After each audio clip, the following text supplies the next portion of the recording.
All people are different, and the way they access their environment and participate differs also.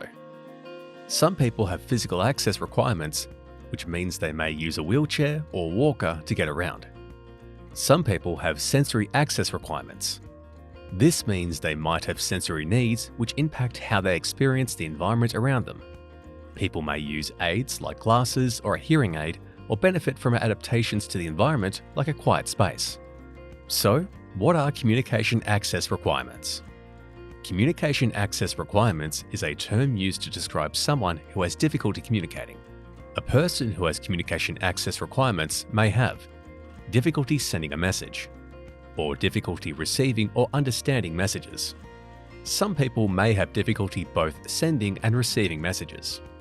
Messages can be sent in different modes, such as through speech, writing, or signing. A person who has communication access requirements might have difficulty communicating in just one of these modes, or across multiple modes. People might have communication access requirements for a range of reasons, and experience these at any age. It might be associated with a condition that they have had since birth. These can include cerebral palsy, Down syndrome, autism, intellectual disability, or deafness. Other people might acquire communication access requirements later in life. This could be a result of stroke, a brain injury, surgery to their mouth, tongue, or voice box, or a progressive disease like dementia. For some people, communication difficulties are permanent. Others might experience communication difficulties temporarily or only in certain settings. Communication can fluctuate depending on the situation.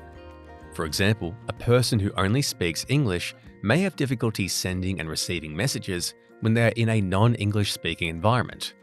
Someone who is experiencing a stressful or traumatic event might struggle to communicate effectively. A person might temporarily have difficulty communicating when they are sick and lose their voice, like laryngitis, a jaw injury, or a temporary change to their cognitive state, such as delirium or an acute mental health episode. What can you do to communicate effectively with people who have communication access requirements? You can ask them how they would like to communicate and be communicated with. Don't make assumptions about how a person communicates or their understanding. It is okay to ask someone how best to communicate with them. Treat everyone with respect. The person may have their own communication system. If not, you could offer communication tools, including boards or books with pictures or words on them. Another way to communicate effectively is to ask yes or no questions. A person might indicate this by speaking or moving their head, eyes, or another part of their body, like moving their arm. We hope this helps you to understand what communication access requirements are, why people have difficulty communicating, and how you can communicate more effectively with someone. Visit scopeost.org.au for more information and advice.